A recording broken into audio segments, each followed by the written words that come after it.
Bismillahirrahmanirrahim. Kula nuwun. Sampurasun. Assalamualaikum warahmatullahi wabarakatuh. Waalaikumsalam warahmatullahi wabarakatuh. Salam santun damai cinta dan kasih sayang.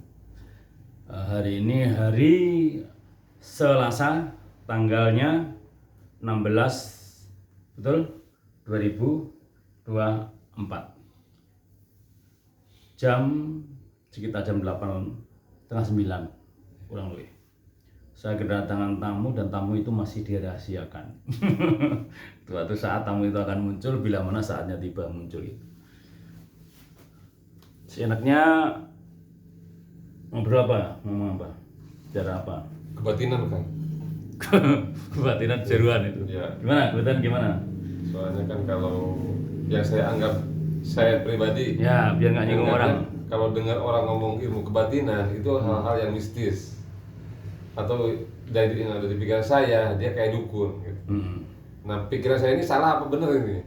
Benarkah bahwa ilmu batin itu adalah ya kayak dukun itu gitu? Gitu ya. Terus dukun juga apa betul dukun itu selalu diidentikan dengan sesat?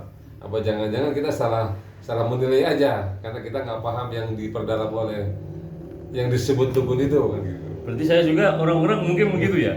Identik dengan pola gitu dukun gitu ya. Ya, sedikit ada orang begitu pasti.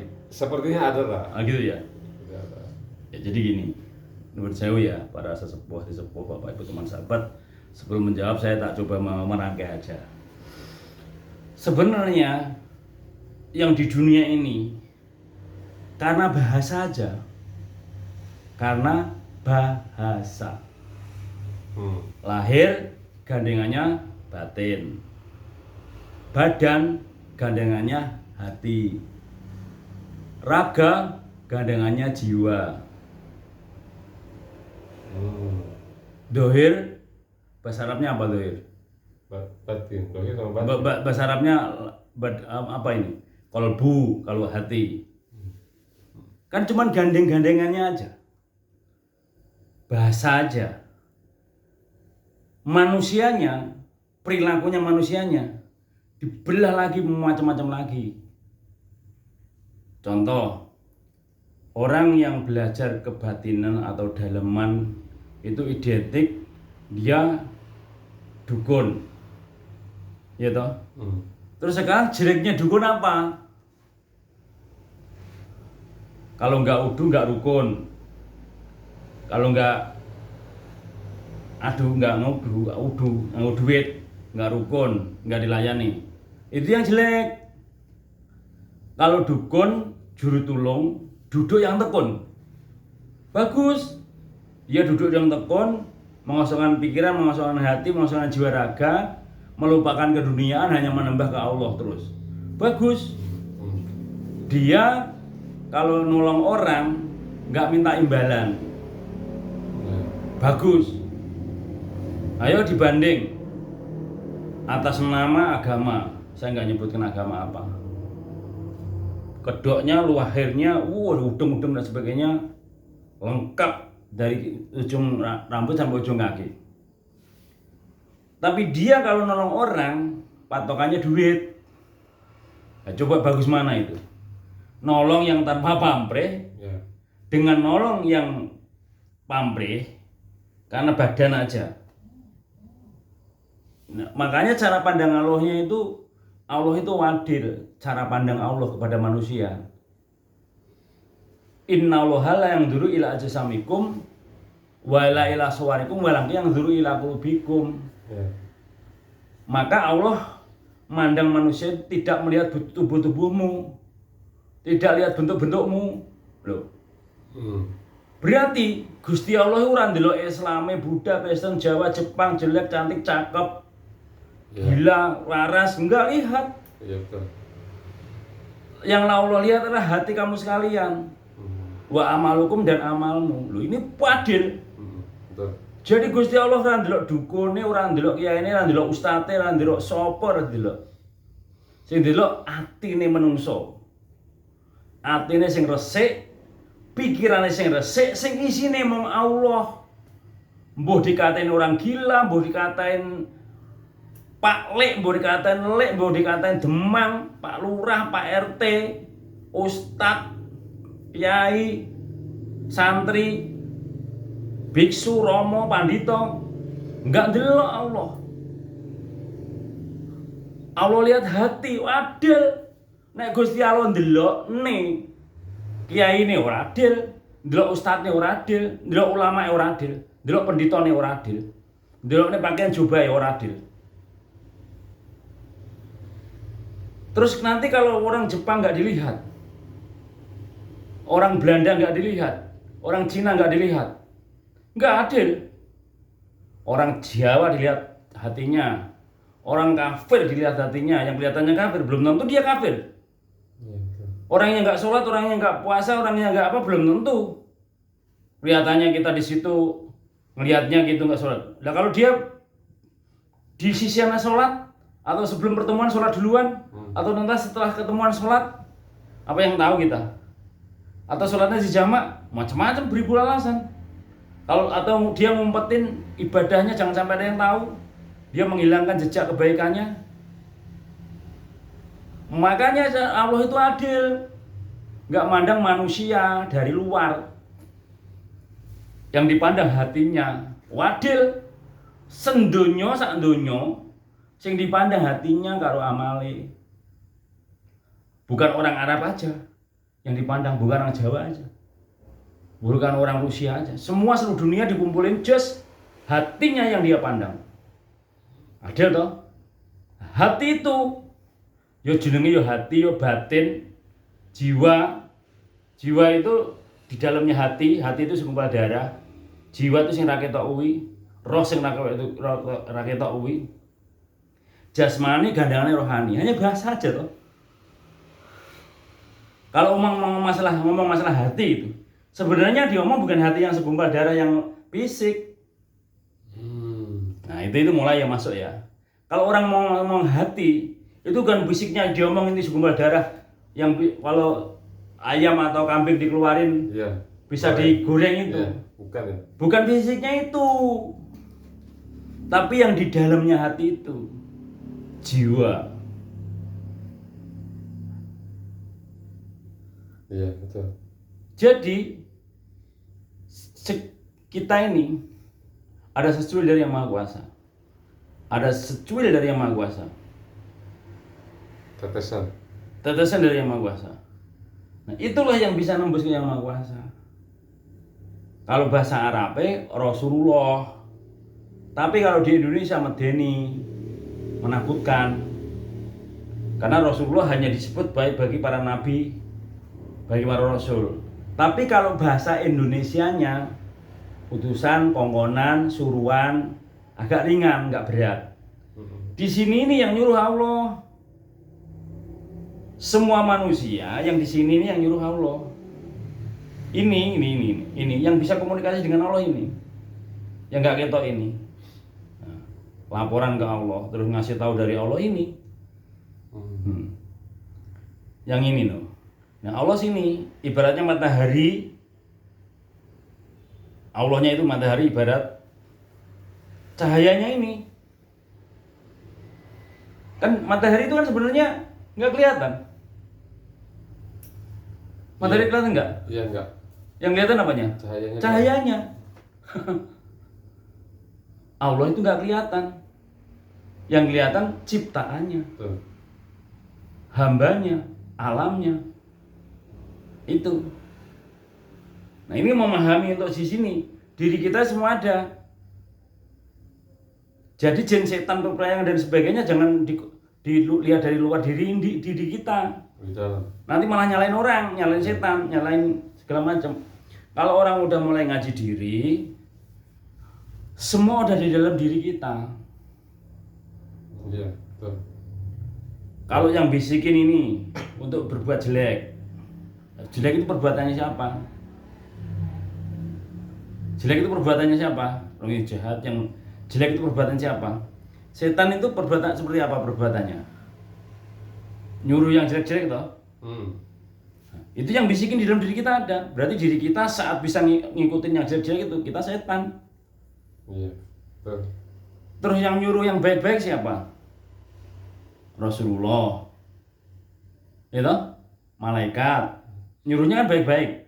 Saat kita baik-baik, ya kita ngikutin Rasulullah, ngikutin malaikat. Nah, terus ada lagi hawa nafsu. Kalau kita nggak bisa memperhawa nafsu, nggak bisa mengendalikan, nggak tahu tempat empan dan papan seperti apa, yang serakah, yang memangsa, yang makan, hewan toh. Berarti diri kita hewan, kan gitu. Kalau kita bisa menjadi utusannya Allah, berarti Rasulullah. Yang bisikin dalam diri kita ini, kita Rasulullah. Tapi bukan Rasulullah bahasa Arab nih ya, saya mohon maaf, takutnya nanti salah ngomong. Kita kalau bisa ngikutin semua full Allah, ya kongkonannya Allah. Kalau di Indonesia kan orang yang bisa ngikutin ini Wali Songo, ya jadi wali. Jadi Wali Songo itu selain yang ada yang wujudnya, ya di diri kita ada. Mana yang nggak ada semuanya? Kalau semua full, diri kita suci, menghilangkan tahta harta dan wanita, sudah nggak ingin dunia lagi. Adanya cuman Allah. Apa itu namanya? Kalau udah semuanya Allah. Ayo. Baitullah itu Ka'bah, syariat yang kelihatan, rumahnya Allah. Lah kalau rumahnya Allah di situ, rumahnya Allah di masjid, masjid katanya rumahnya Allah. Kalau masjid itu rumahnya Allah, masa mintanya dari sumbangan, kok menghina Allah? Masa Allah dibikin rumah dari sumbangan? Ayo coba logika, didalami. Ini saya ya, ini didalami. Ya coba pikir. Kita mau bikin rumahnya Allah, Allah kurang, kok dibikinkan rumah? Kalau rumah Allah, itu hanya bahasa kiasan, bahasa lahir, gitu loh. Baitullah itu kan rumahnya Allah. Lahiriahnya secara syariat sedunia ke Ka'bah. Baitullah itu bentuknya 4 kiblat. Nah, diri ini sama. Diri ini tercipta dari 4 kiblat. Dari angin, dari air, dari api, dari tanah. Itu diri kita, seperti Ka'bah, bentuknya 4, angka 4. Ya toh? Terus di dalamnya diri ini, kalau kenal diri, sebelum kenal diri, pasti kenal hati. Nah, kalau hati kita kosong, adanya cuma Allah, Allah, Allah, Allah, Allah, Allah, Allah, Allah. Rumahnya Allah enggak itu? Nah ya itu setelah didalami secara syariat. Baitullah itu hati yang bersih, adanya mong Allah. Tambah lagi pikiran jernih, adanya mong Allah. Tambah lagi ke sini jiwa raganya bersih, adanya mong Allah. Oh, itu target setiap kita. Kita bisa kalau sudah kaya raya, kayak raja, punya harta segala macam nggak kurang, punya kerajaan, diserahkan kepada anaknya, anak yang jadi raja, dia jadi pendito. Sendiri di kamar, tidak butuh dunia, hanya menyerahkan diri pada Allah sampai mati. Jadi pendito, melupakan keduniaan. Itu target setiap kita. Semua agama juga begitu targetnya. Melupakan keduniaan, semua full, hanya berserah diri total untuk Allah. Cuman dari muda, dari kecil, muda, tua, ada tatarannya. Makanya ada syariat, tarekat, hakikat, dan ma'rifat. Ada tatarannya. Kalau usia kita, ya jangan dulu. Istri kita masih cantik, masih enak, ya dinikmati sesuai dengan umur, usia. Kalau udah tua ya beda lagi gitu.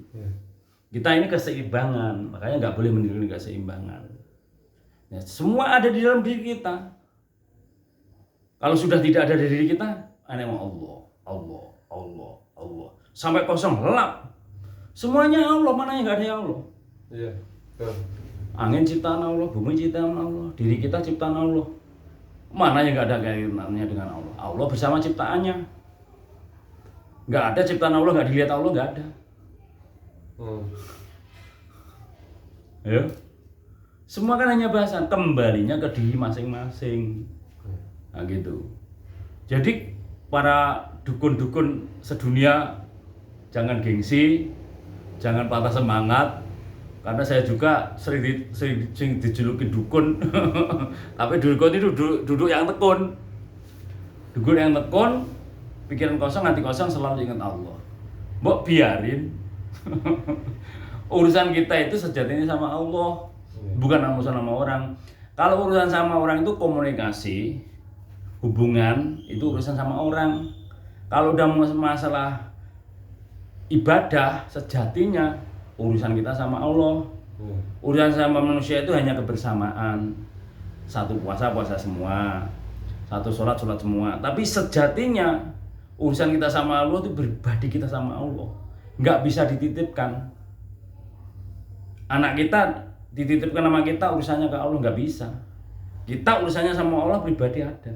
Anak kita urusan pribadi sama Allah ada. Masing-masing individu. Makanya harus kenal Allah. Dan kenal Allah nggak bisa dititipkan. Harus lewat dirinya. Harus kenal dirinya dulu. Kenal dirinya, kenal Tuhannya. Nah, ini penjabaran panjang banget. Sebenarnya kenal dirinya, ia kenal Tuhannya. Sebenarnya kenal dirinya, ia kenal hatinya. Gitu. Jadi hanya bahasa saja. Makanya kalau melihat orang, ini aliran kebatinan, aliran kepercayaan, aliran apa, agama Islam pun kalau sudah belajar batin akan melewati semua ajaran orang batinan. Kalau dia nggak melewati batinnya, hatinya, berarti dia masih main di luar batin, belum nyampe makrifat. Ajaran syariat, tarekat, makrifat. Setelah dipelajari sampai makrifat, melewati ajaran Siti Jenar. Nggak mungkin kalau belum melewati ajaran Siti Jenar belum makrifat. Wahdatul wujud itu ilmunya para wali. Kalau belum melewati hatinya sendiri, ya masih main di luar hati, belum makrifat. Dia masih mungkin thariqah, baru melakukan, baru zikir puasa, hitungan berapa sampai melakukan dulu itu proses itu. Belum nyampe sejatinya, hakikatnya. Belum nyampe ke marifatnya, udah semua perjalanan tadi. Apalagi kalau hanya macet di syariat, nggak mungkin kenal Allah. Orang kok hanya macet loh saya bilang di syariat, nggak akan kenal Allah. Karena pelajaran kenal Allah itu bukan di syariat, naik tarekat, hakikat dan marifat, nggak akan mungkin. Tanya kayak manapun, kalau orang hanya belajar tok syariat tok, nggak akan kenal Allah. Karena pelajaran kenal Allah namanya bukan syariat, makrifat. Lewatnya tarekat, hakikat itu makrifat itu. Dan ilmu itu 1000 jalan. Bukan hanya orang Islam yang berhak. Allah itu miliknya orang sedunia. Tuhan yang Maha Esa itu miliknya orang sedunia.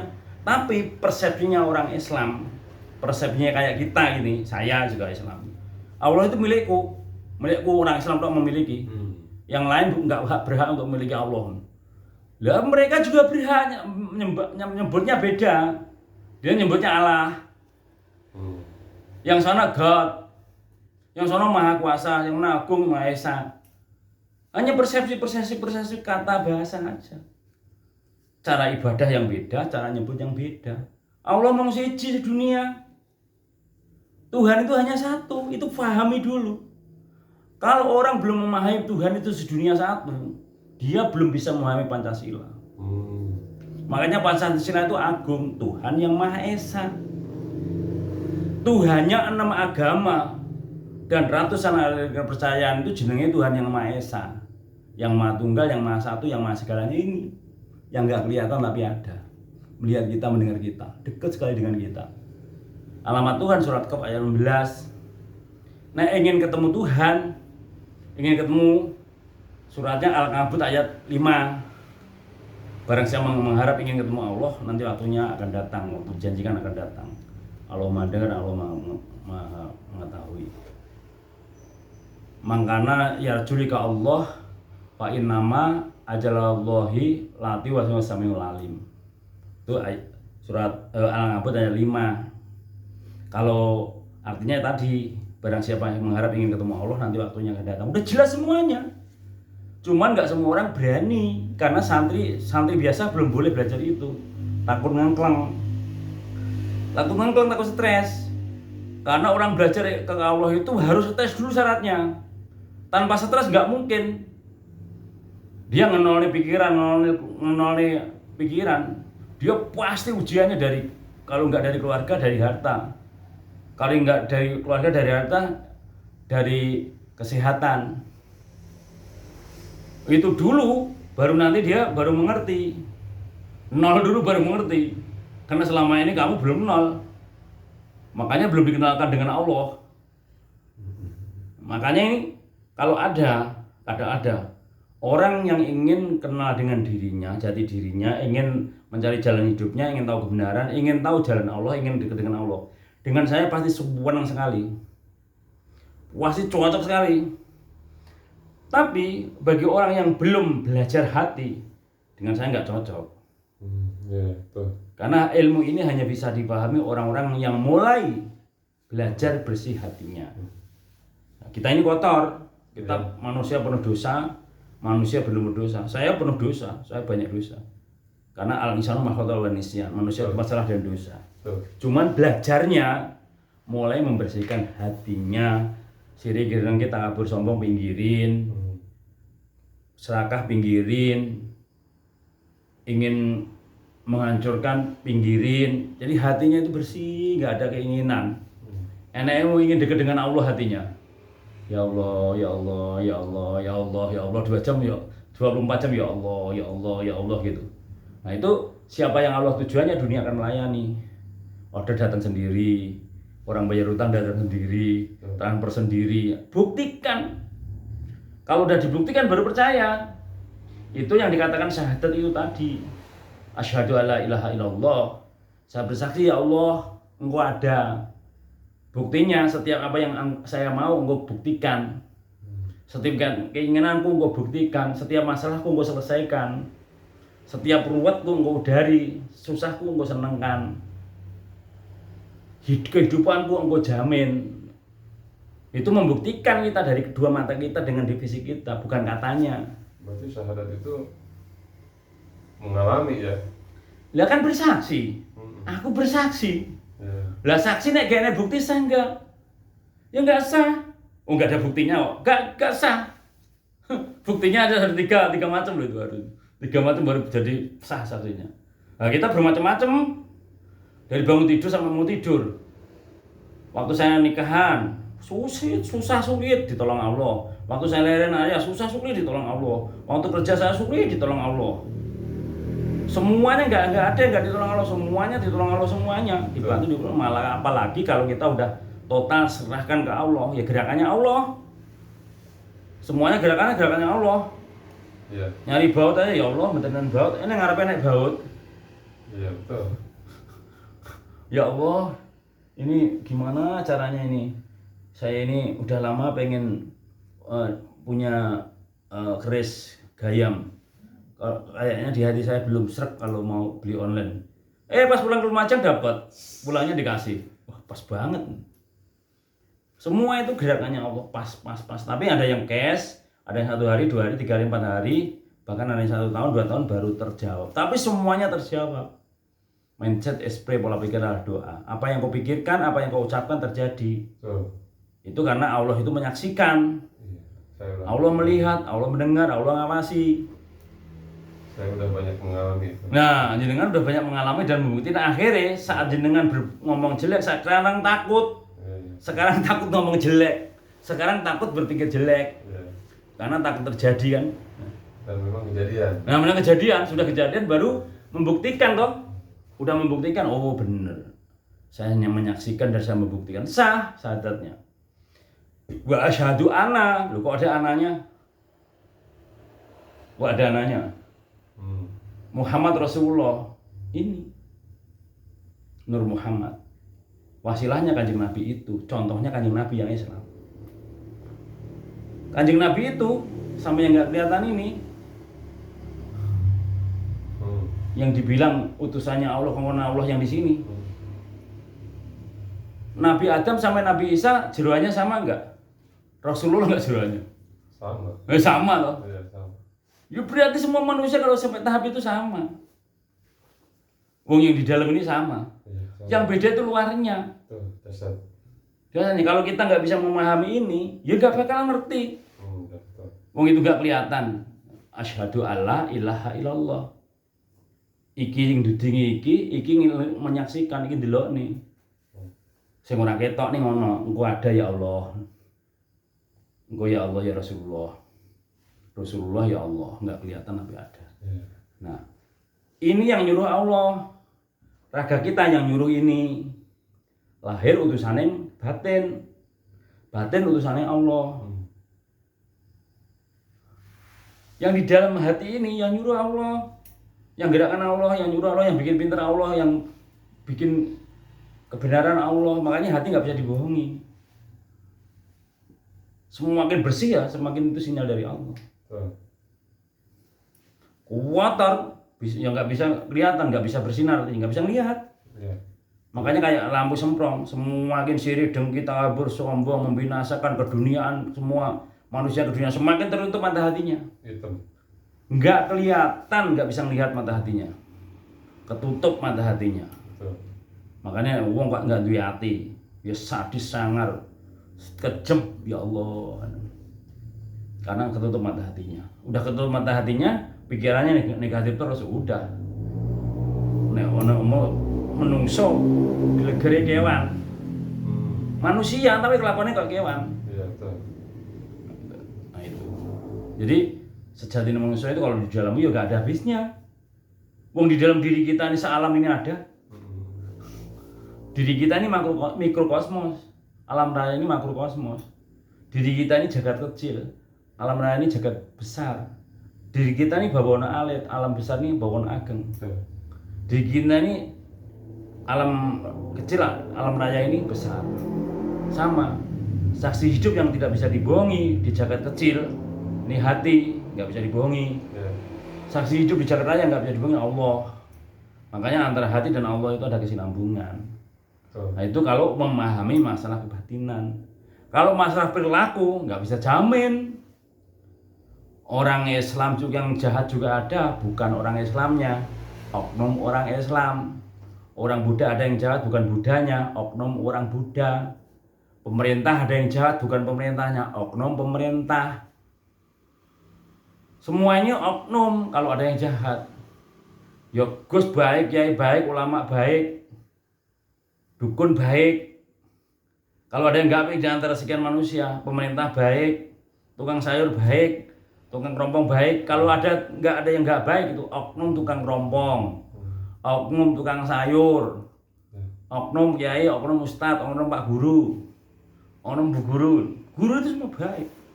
Kalau ada yang nggak baik, oknum. Menungso kayak anak sing nggak apa, oknum manusia. Karena sejatinya manusia tidak ada sifat hewani, tidak ada sifat setan, tidak ada sifat iblis. Itu sejatinya manusia. Kalau masih ada ya kembali koreksi diri masing-masing. Kowe menungso kok sifatmu kaya iblis kok setan ya kowe menungso padha koreksi diri yo maca dhewe. Enggak mau nyalain orang kalau kita. Kita ini ahli ngaji diri. Kembalinya ke diri masing-masing. Masalah 6 agama dan ratusan aliran kepercayaan itulah Indonesia. Jadi Indonesia itu 6 agama dan ratusan aliran kebatinan kepercayaan kapitayan itu Indonesia.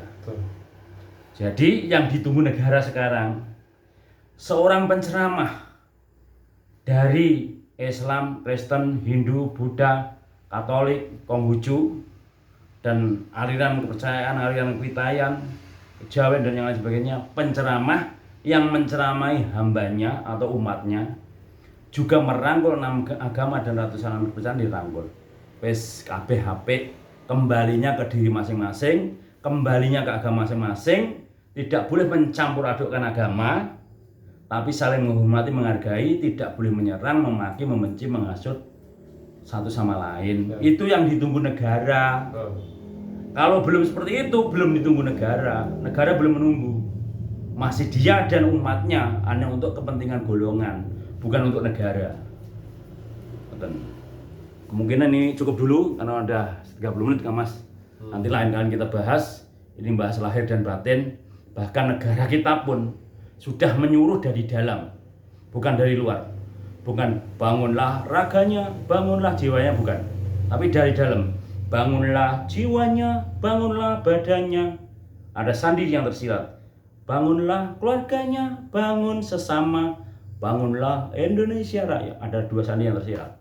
Jadi membangun Indonesia mulai dari jiwa, dari raga, dari keluarga, dari sesama, dan seluruh Indonesia.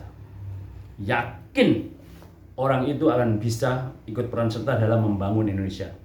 Minimal kita dari bicara kita, etika sopan santun, penuh dengan kelembutan, kehalusan.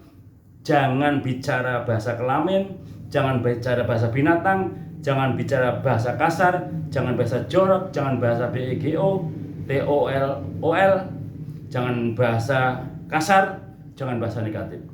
Ayo se-Indonesia berlomba-lomba. Kemarin ditutup masker, kemarin kita seluruh dunia suruh tutup masker. Emas itu emas, keren itu kerjakan. Kerjakan seperti emas, omongannya yang bagus, omongannya yang intan. Se-Indonesia tetap nggak boleh ngomong jelek, nggak boleh ngomong kasar. Bagi orang yang tahu. Makanya lockdown, diam di rumah. Kosongkan pikiran, kosong hatimu. Manunggalah kepada Tuhanmu. Itu yang paling beruntung. Sekali lagi, negara menunggu orang-orang baik yang akan mendamaikan Indonesia, bukan bikin gaduh negeri ini. Bila ada salah, minta maaf. Bukan bermaksud untuk menggurui atau menasihati. Tidak hanya berbagi atau sharing. Kalau ada yang benarnya, kita pakai. Kalau ada yang salah dari saya sendiri, benarnya dari Gusti Allah. Assalamualaikum. Bila ada salah sekali lagi minta maaf. Bila taufik wal hidayah. Wassalamualaikum warahmatullahi wabarakatuh. Assalamualaikum warahmatullahi wabarakatuh.